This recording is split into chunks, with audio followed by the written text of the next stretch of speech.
So step number 1, decide to develop the habit right now, the habit of focusing on what's right in your world instead of what's wrong. The habit of focusing on what you do have instead of what you don't have in a situation. And as basic as that is, and as well as you know it, you've got to make it a habit. Because those habits form the chain of your ultimate character, of who you become and how you end up living your life.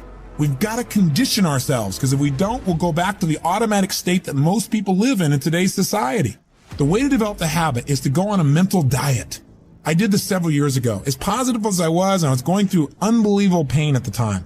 I'd had some major disappointments, some frustrations. I felt like I'd given it all. But what turned me around is one day I picked up this book called The 7-Day Mental Diet. It was a little tiny little booklet.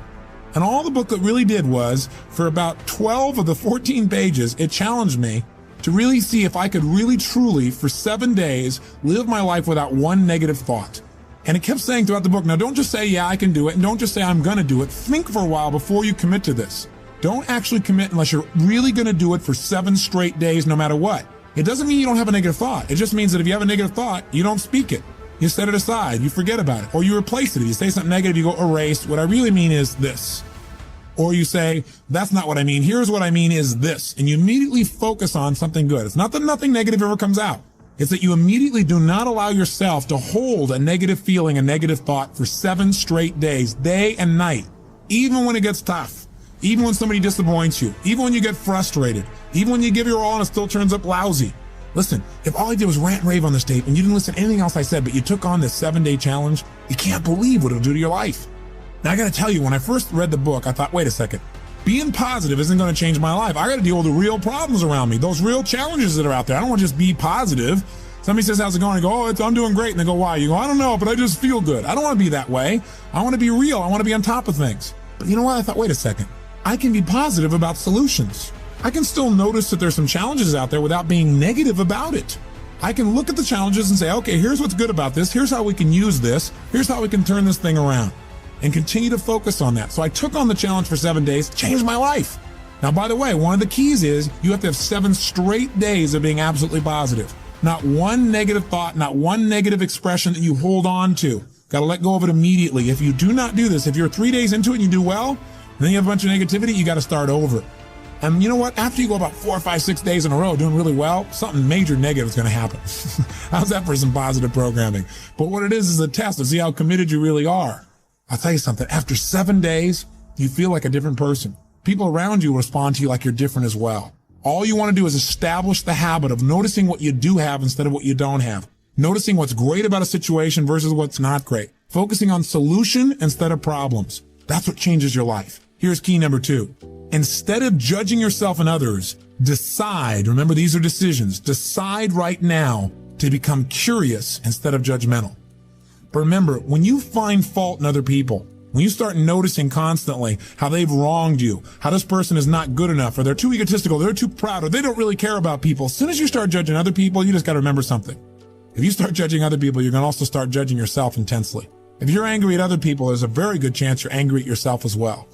Maybe you need to perceive more and judge less. Maybe instead of finding fault with other people, without really thinking about what they've gone through to be where they are this day, maybe we can get really curious about what's making this person be in the state they're in.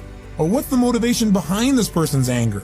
For example, a lot of times we think somebody's being negative or angry or we're frustrated with them, but we never bother to find out what's really going on. I know myself, I was at a party recently and I fell prey to this. There was a woman who came to the party. Everybody behind her back was talking about how unbelievably egotistical this woman is, how negative she was. But you know what? I sat next to her at dinner time and I got a chance to really find out who she was. I got curious about her. And I began to find out about all the pain she'd been through in her life. What I realized was this woman was just barely hanging on to her life. She just needed to know that people cared, but she was so afraid of being rejected that she put out this ego because she didn't want someone to reject her, so she figured she'd reject them first. And I got a chance to really know her, and she was a wonderful person. I'll tell you something else we got to be careful of that ties in with this, of our being judgmental. Out of our fear of having heroes in our society today, we seem to try and consume them and destroy them as quick as we can. We try to find something that's wrong with our heroes because, boy, we don't want another Jim Jones. We don't want another Jim Baker. Remember, we got to judge less, perceive more. We got to get curious. Instead of living in a society where we're so afraid to believe in anything or anyone that we believe in nothing at all, and we lose our power of positive thinking. We try to protect ourselves from things we maybe not even need to protect ourselves from. Or we live in a society where we try and destroy our heroes, where we take somebody like Barbara Walters, incredible broadcaster, a woman of incredible integrity, who gets nailed by one person in a book, and it's in every newspaper across the land, how she probably stomped on people to get where she was. That's absurd. Martin Luther King, after he's passed on, somebody comes back and stomps all over his career and his reputation. Is that the society we want to live in? Any person who takes glee in watching another person's pain will experience plenty of pain themselves. Remember the quote, "He who is without sin, let him cast the first stone." The bottom line is, if you go looking for brown, you're going to find it anywhere you look for it, in others or yourself. Free yourself from the disease of making others wrong, and you'll free yourself from the disease of making yourself wrong. You have a lot more energy to create solution instead of problems. It's part of the power of positive thinking instead of falling for the destructive power of negative thinking. If you want to get curious, just ask yourself, what do I like about this person? Wonder what's going on with this person that would make them feel this way. How could I help this person? As you ask these kinds of questions, you may learn something about how human beings operate, about their motivations, maybe even some things about how to support yourself as you try to support others. Remember, get curious instead of judgmental. Here's key number 3. If you really want to develop the power of positive thinking as a habit, as a lifestyle, as a strategy for success, then decide right now to find something to appreciate from any seemingly negative person or situation, and develop the habit of giving compliments. See, if you really want to have some more positive feelings in your life, you got to keep focusing on what's right. You got to get curious. And most importantly, you got to find something to appreciate even in the tough times. Because in reality, as we've talked about so often before, the toughest times in your life sometimes provide you with the real resources to change your life. So what we've got to do is find something to appreciate. Not someday when things work out. We got to appreciate where we are right now. And this is something I talked to my daughter Jolie about today. Because she's in an experience today where I thought, well, gosh, she's not being very positive. And I'm going to talk about positive thinking. Because she came in to see me and she's feeling really sad. She's feeling really down, feeling really frustrated. And you know what her problem is? Her problem is she tried out and won the right to be amongst 3 girls who danced in the electric light parade at Disneyland. And that was about 3 or 4 months ago. She's been going there after school every day, driving from San Diego up to Anaheim, burning herself into the ground, getting up and going to school to be a straight A student still and trying to visit with her family and her boyfriend. And she found herself maxing out. Now think about her problem. Her problem is that she gets to be at Disneyland and fulfill a childhood fantasy. Her problem is that she loves her family and wants to be with them as well. Her problem is she loves to be at school and really do that. Her problem is she has so much abundance that she has to figure out how to get it all in one day and she can't do it. And she's physically burning out. That's her problem. And you know what? She says, gosh, I want to be home. I want to be with you guys and all these things. I don't want to miss out on all this great time we have together. I want to be with you guys. I said, but honey, look what you're doing. She goes, yeah, I don't want to miss out on Disneyland either. I don't want to miss out on my career and what I'm doing and what's going on. What's the problem? The problem is she's finding out what's negative in both situations. She's focusing on what she doesn't have instead of what she does have. Now, I could be negative about that and say, gosh, be more positive. But you know what? In reality, I realized being negative in this situation may not be bad. What do I mean? I don't mean being negative. I mean being intelligent. I mean being critical in your thinking. Seeing what you don't have is sometimes useful too. This is what I promised you in terms of the power of negative thinking. Here's how negative thinking can be useful. I sat down with her and I said, honey, let's look at the advantages and disadvantages of both. Let's not just be positive. Let's look at it. The whole thing is positive. Let's know that no matter what you choose, you've won. You have what most people dream about. But for a moment, let's be a little bit critical. What do you love about Disneyland? What's great about it? What is it giving you? And let's ask the question that maybe we don't ask very times when we're just being purely positive. What isn't it giving you? What are you afraid about? What are you missing by being there?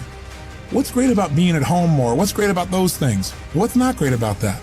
Be honest. If you were there, what might happen that's not good? What might you miss out on? And you know what? By getting her to use both positive and negative thinking, or to be more accurate, positive thinking and some critical thinking, looking at what isn't there for the moment, what she is missing out on, and allowing that pain to motivate her, she was able to clarify what's most important in her life and what's the best way to do that. And she came up with a plan that totally empowered her. After a couple hours of conversation and fun, she looks better than she has in about 6 months because she's finally resolved what's most important. And sometimes just being positive and keeping a stiff upper lip isn't enough. Sometimes you got to stop and say, I am positive. I'm going to approach this from a positive way. I'm going to stay in a positive state. But I'm going to ask some questions some people may think of as negative, which is what isn't working? Because if you're not willing to look at what isn't working, you can get yourself in trouble. So when I say number 3 is develop the habit of noticing something you can appreciate out of the situation, even something that seems to be negative. What I mean by that is find out what's working, but also appreciate what isn't working. Appreciate it enough that maybe it creates enough pain for you to want to make a change. Hey, being purely positive all the time is not the ultimate solution. Being purely positive 98% of the time to me is the solution.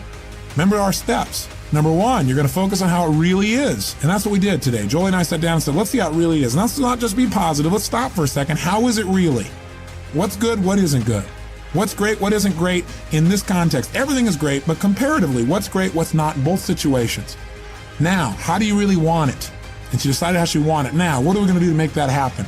And she began to take actions that have changed her life. Probably will affect the direction of her life, maybe even her career. And she feels joyous and excited because she went through the steps. That's the balance between positive and negative thinking. But one thing you got to remember, you're going to spend most of your time being positive. Once you see how it is, that's it. Decide what you want and make it happen. Don't keep going back and saying, oh yeah, but it's not working. See, balance doesn't mean you spend 50% of your time positive and 50% of your time negative. Remember, balance on a human scale is a little different. Negative experiences are dense, and it doesn't take a lot of those focuses of negative to weigh a lot in your life. Make sure your focus is primarily positive, but at times, at special times that you designate, you're going to say, hey, what isn't working? And allow that pain to drive you to do something that's very positive. That'll change your life. Here's key number 4. Decide not to be perfect. You say, what? I said, decide not to be perfect. One way to make sure you're negative is always trying to be perfect. Because you know what? You're always going to notice you're not, because you're this thing called a human being. When I talk to my daughter, Jolie, and this girl works so hard to be perfect. Everybody seems to love her. She's a straight A student. She wants to be the very best at school. She wants to be the very best at home. She wants to be the very best at Disney. She wants to be the best at everything. And I'm trying to be the best constantly. In the past, she always noticed what wasn't perfect, and that created pain. So you can't do that. You're gonna screw up. You're gonna be negative. Things are gonna happen where you don't follow through on what you know. You're gonna make poor decisions.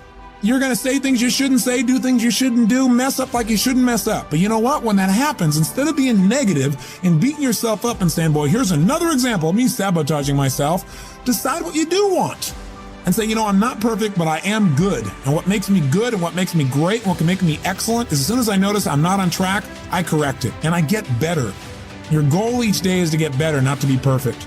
And that's all anyone can ask of you. If every day you really try and contribute more, be more, and do more than you were slightly the day before, that's all anybody can ask. And if you know you're going to screw up and you don't make it a catastrophe, it's easier to bounce right back up. See, the only way you fail is if you quit. But if you learn something and you expand from it and you make some new decisions that enhance your life and the people you care about, then there is no failure. Don't try to be perfect, because you'll never succeed.